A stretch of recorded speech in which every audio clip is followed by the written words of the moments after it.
November 18th, 2011. We here on the spot. I got my political analyst, Steven Thompson, here. Our first subject, Steve, will be Occupy Wall Street. Well, we can call it the Great Cleanup or the Great Comeback. Comeback by who? Mayor Bloomberg? Well, this week, Mayor Bloomberg decided that he would take action by cleaning up Zucotti Park and basically saying that everybody's got to go. They sent in stormtroopers somewhere in the area about 2 o'clock in the morning. About 2 in the morning. Got everything. Had sanitation, had community affairs. They removed every single tent, garbage. There was an idea that they went and threw away books, but supposedly they put them in a certain spot. But the real issue is Bloomberg made a decision that we're going to keep the park empty. You cannot return, and you cannot have. No, they didn't say you can return, but you can't bring your tents, your generators. You basically cannot have like. You're not going to live here. You're not going to live here. So will this be the end of the movement? That's the great comeback. That's my question. Will it be? I think the movement, what happened subsequently, because we're on the 18th, there was a great rally. Brooklyn, in the parks, folks are out in force. It may have them, they changed the strategy. So what's going to happen? Are they going to have an Occupy, or there's going to be a network throughout the country? The first question I'm going to ask you, that I would say this, why didn't other mayors think of this before? Well, they had a court ruling, what was it, Monday, Tuesday, right, where they came up with, hey, let's clear the parks and let the judge decide. Now that the judge has decided, the judge said, look, this is your problem. Right. Your First Amendment rights will be protected. Right. That don't mean you have to live here. That doesn't mean you have to live here. You don't have to have sleeping bags, nor do you have to have a tent, your computers, generators. Right. Really a whole village. Yes. They had health stations, food stations, things like that. Here's the issue. Around the country, a lot of mayors were not really understanding what to do when they sent in the troops. It became a very bad media situation because you had the situation, we'll probably go to a grandmother in Seattle. She was sprayed, covered in pepper spray. Mm-hmm. I mean, people look at this and say, how do you make a decision to spray an 80-year-old woman? What kind of threat is that?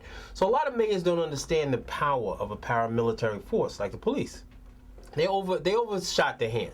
So a lot of times these mayors are looking at it and now they have to step back and say, what are we really saying?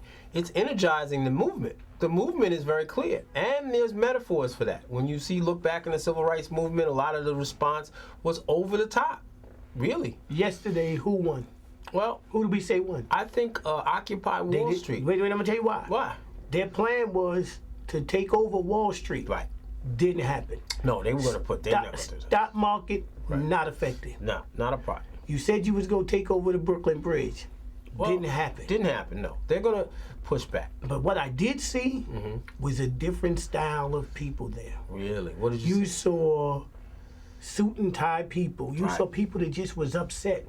I saw young people that got arrested. The young girl said, look, I'm part of this movement because I'm tired of seeing the gap between the rich and the poor. The inequity, right? Exactly, and it's not getting any better.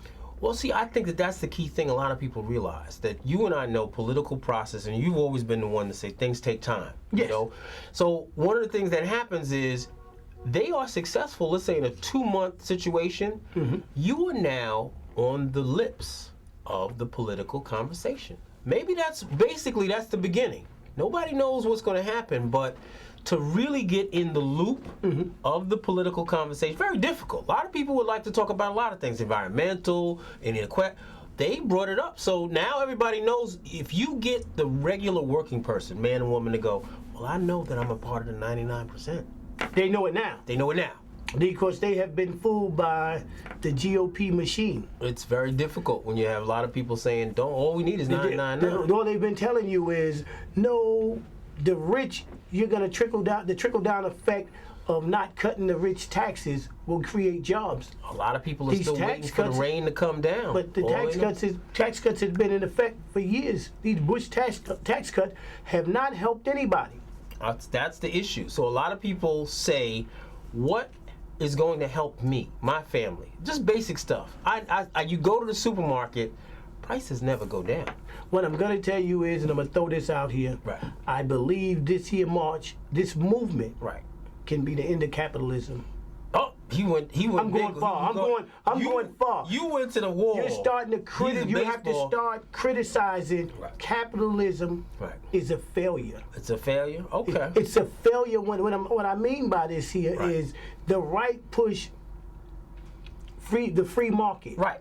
The free market is not creating any jobs. Overseas it is. Well, that's the Foreign idea. country. They're sending people's jobs overseas. The people are starting to realize, listen, they've been telling us this for quite a long time. Still a lot of jobs.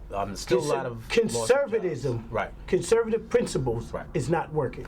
That's now where we're at. And I think a lot of people are saying conservative principles are not working. Show me these jobs that's going to happen from job creators, so to speak.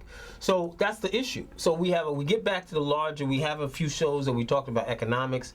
We're going to have to see how we can put a jobs bill or but now bring it back to Occupy Wall Street. Occupy Wall Street. If we bring it back to Occupy Wall Street, what I'm going to ask you is, with this ruling that they can no longer sleep there. Right. And it's been trickling to every other state, Oakland, Seattle. Right. I think Denver had something. Now here's what I'm going to ask you. Right. Is it over with? No. I think that they've made a mistake. In a certain sense, the concentration and the energy was on Zucotti Park. As soon as they say you can't come there, well, it's going to spread.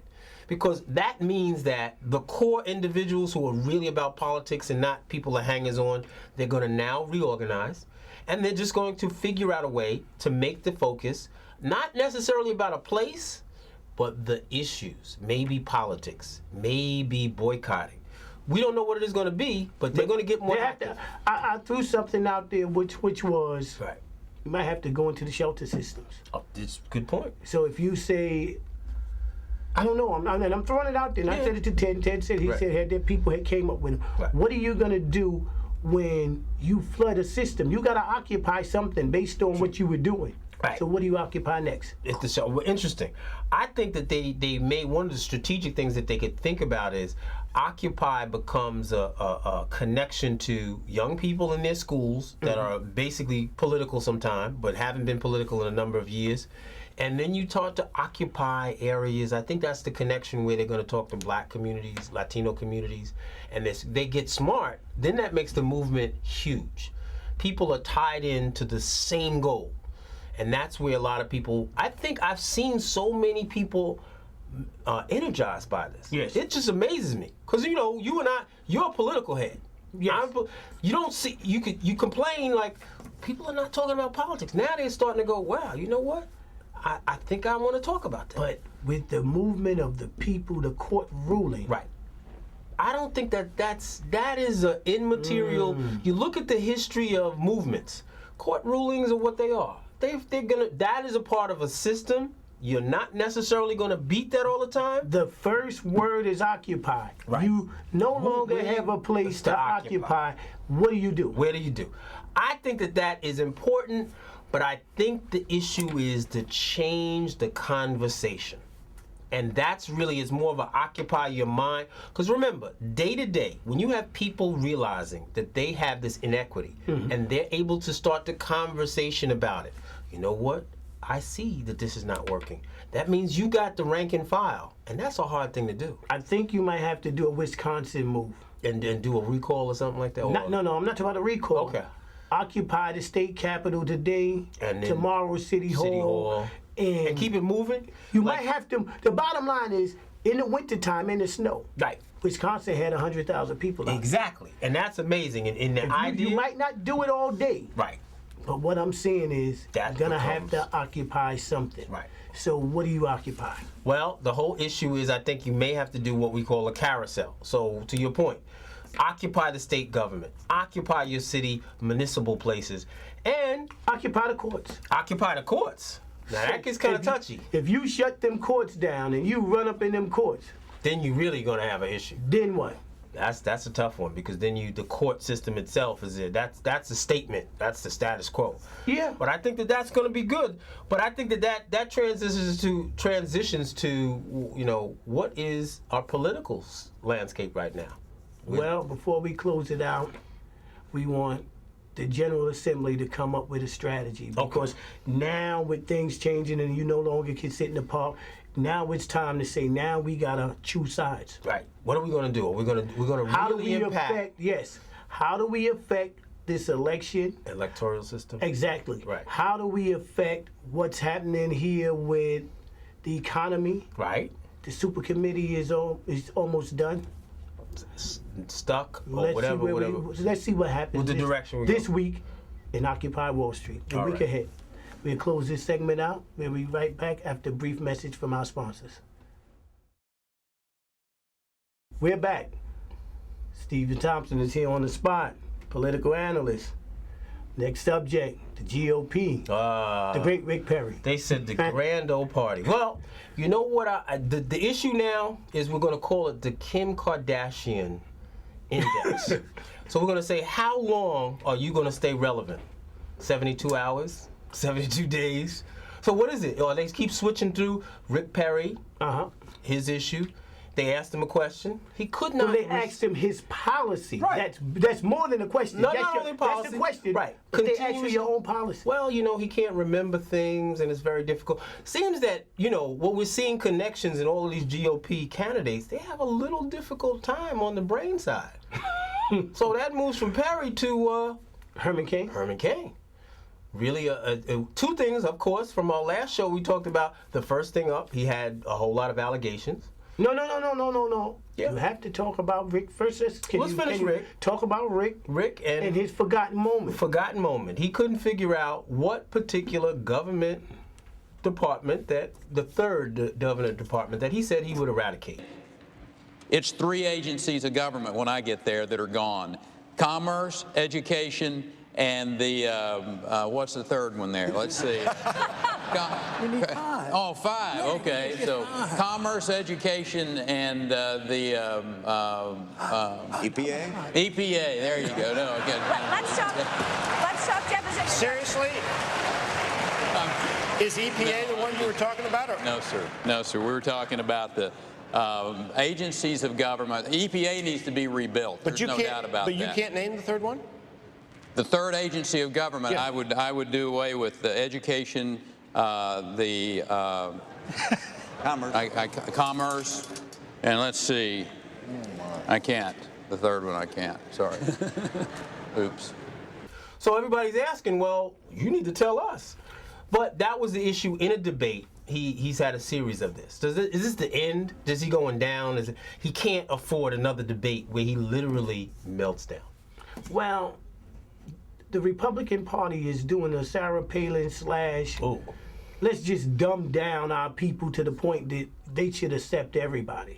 So you started out last week into this week, last week with Rick Perry, Herman Cain with his sexual harassment. A lot of issues. He then flipped it to Anita Hill, making a joke. Not a very good situation, not smart. He hasn't been media savvy, as well as the fact that his background, his foundation is falling apart. Up until this point where he had a meeting. His foundation is pizza. Well, you know what? That's the issue.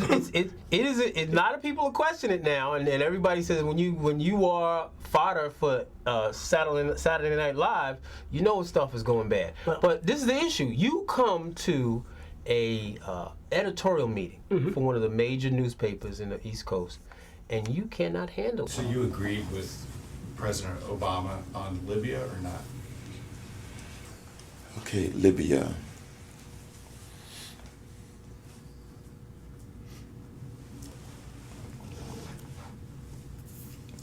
President Obama supported the uprising, correct? President Obama called for the removal of Gaddafi. Just want to make sure we're talking about the same thing before I say, yes, I agreed, I know I didn't agree. I do not agree with the way he handled it for the following reason. No, that's a different one.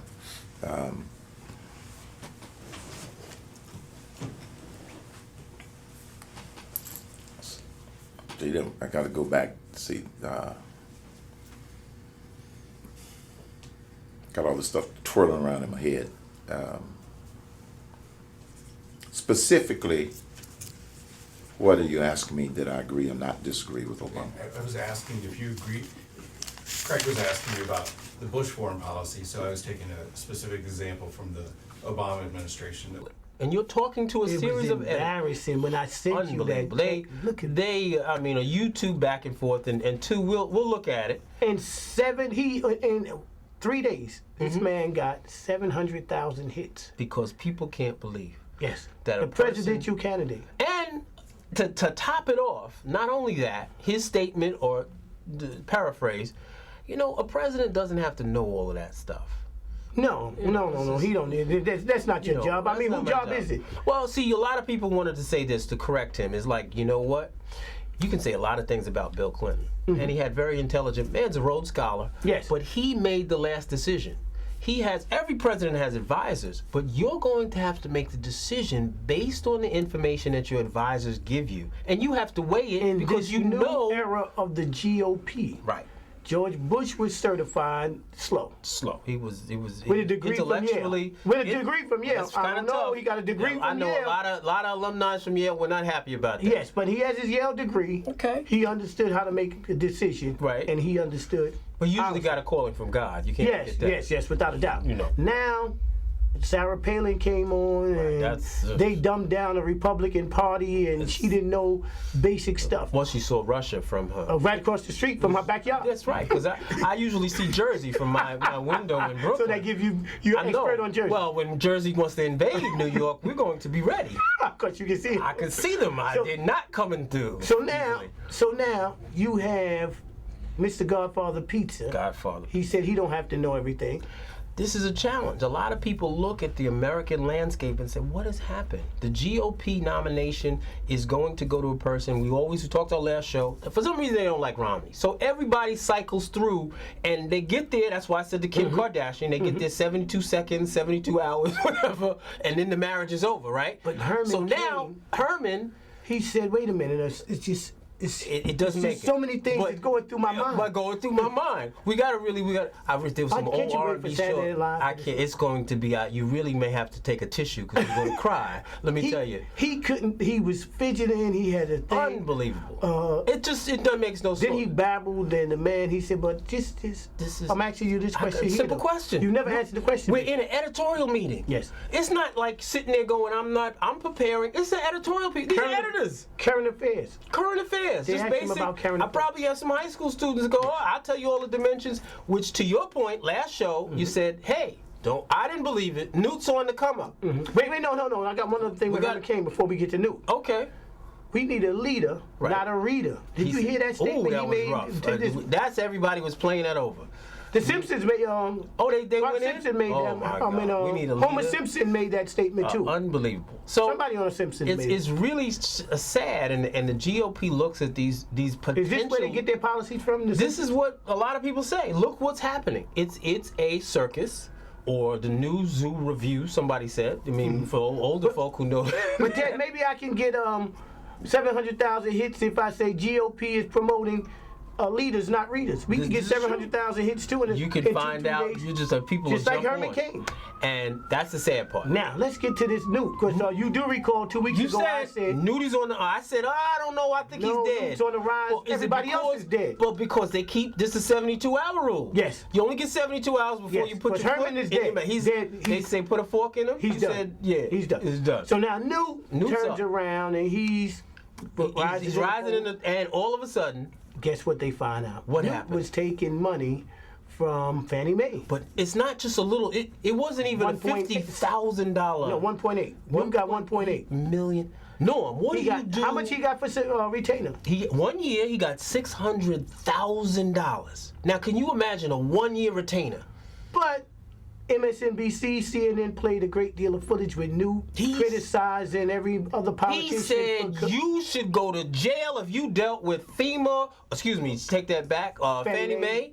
And this is what he said. Yes. Just coming out, a bombshell report from the Washington Post shows over the last 8 years, Gingrich's think tank has taken $37 million from the healthcare industry. According to the Post, healthcare companies paid millions for, quote, access to Newt Gingrich and direct Newt into action. And get this, at the same time he was making $37 million off the industry, he was saying things like this.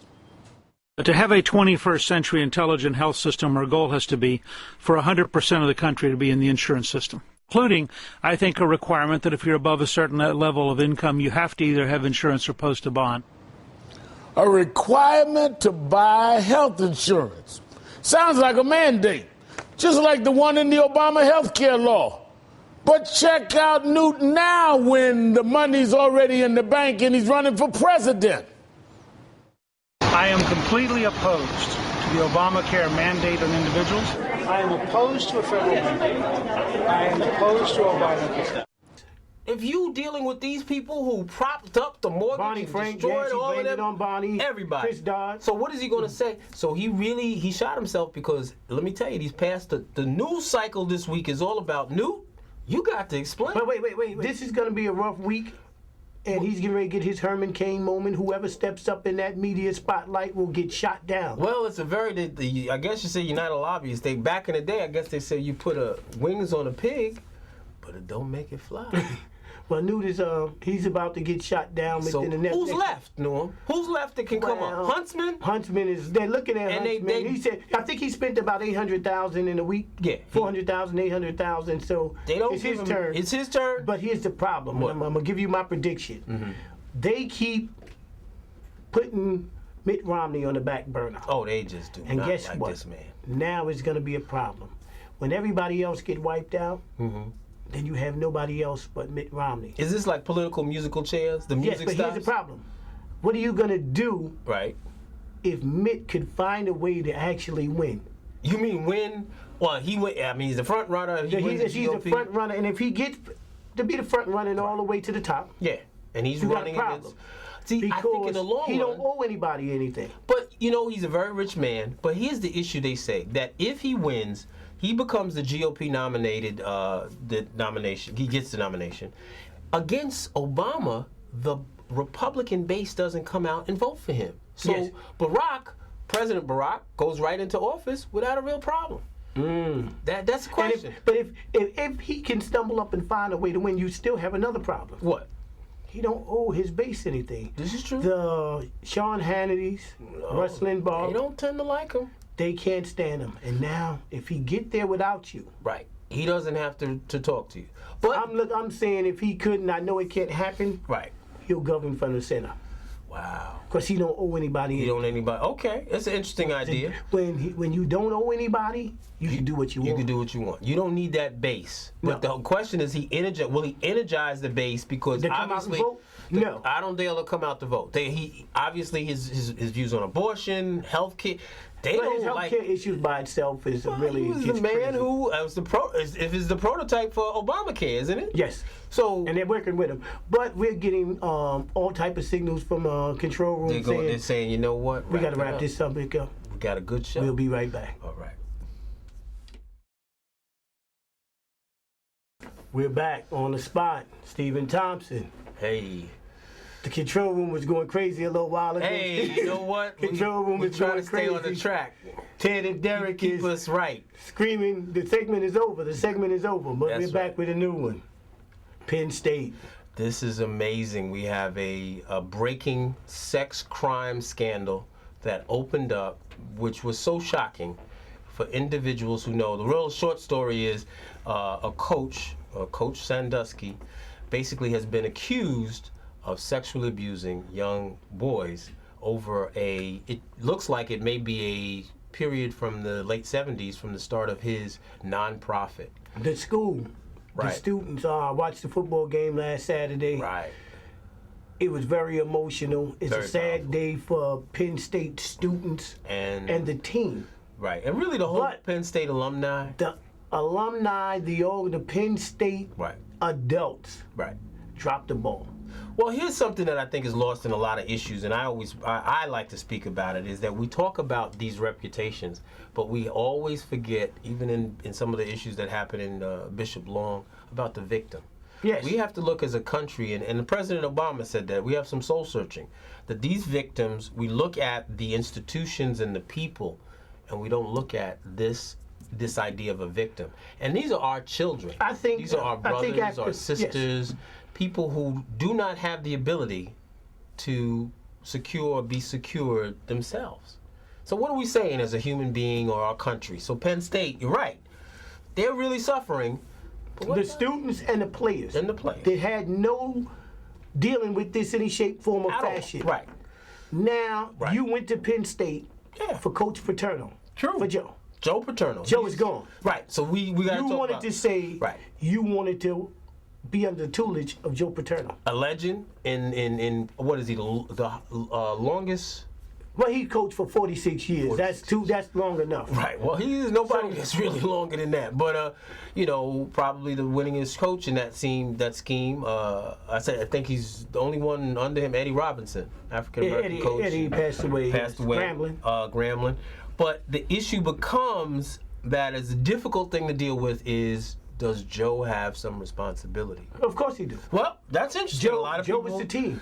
Joe Well, was Penn State. And Do you agree now? Like Joe had an obligation to say this man could no longer be on Penn State grounds. This is true. Your first obligation is you're the coach. You are somewhat of a father figure. Right. The first obligation is to protect them kids. And when he was caught having sex with a 10-year-old boy in a shower. Right. Just it was over. Totally. It was over. Totally amazing that we could even deal with that.